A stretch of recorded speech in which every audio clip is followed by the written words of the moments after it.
And now to First Alert weather. Of course, lots of things going on like the race this weekend, but first we have to get through tonight and all that football out there, Brian. True, and some folks may have to dodge a few drops tomorrow for the marathon itself. Some folks like running in the rain, hopefully be a slow, gentle rain and not too cool in the morning. But let me show you First Alert radar and also kind of let you know that right now it is just a few thin thunderstorms in a line that's now going west of Savannah, down towards St. Joe, Atchison City, farther west toward Topeka. Look at this, west of Lawrence. But I really have to zoom it in to even show you this stuff. That's making the point that it's not very large. Therefore, if it is going to rain over one area, it's not going to last very long. That'll be changing after midnight or so. I think we see a better chance of the duration going on. But by that time, I think that the chance of these heavier thunderstorms will be down. If any of these do start to really mature, they could produce wind gusts up to 40 miles an hour, a little bit of hail, and that's why I went for the impacts.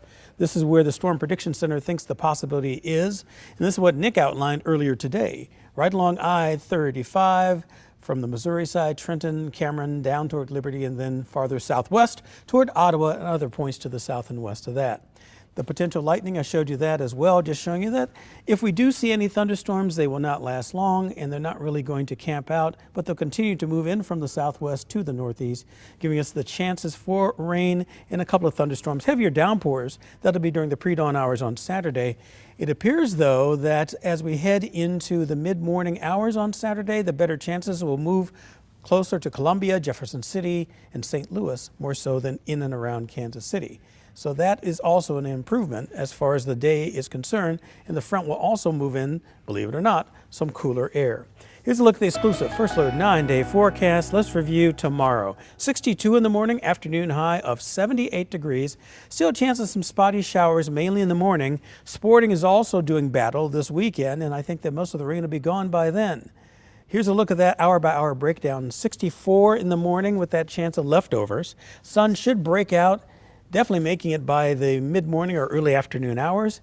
The temperatures slow to warm up, though, from the 60s into the 70s, and that's still above normal. Our normal high temperature, as you know, is in the 60s. That's where we should stay, but we're still going to get there with the potential of staying in the 70s for only one day. Then on Sunday, 46 to 66 degrees on Sunday. Monday, windy, a little warmer, up to 77. Push back to the 60s and 70s for the rest of the 9-day forecast. Tuesday, Wednesday, Thursday, and Friday all have highs in the 60s. All 4 of those days. Actually, let's tack on one more. Saturday's morning temperature also in the 40s, as is Sunday. So the mornings look pretty cool. Next weekend warms up a little bit to those 70s as we can look at that. But nonetheless, it looks like a pretty nice bit of weather that will be over here without much in the way of problems besides the impacts that we have going on for the next few hours or so. And then after that, for the rest of Saturday and for Chief Sunday itself, looking pretty nice with no real hiccups from that point on.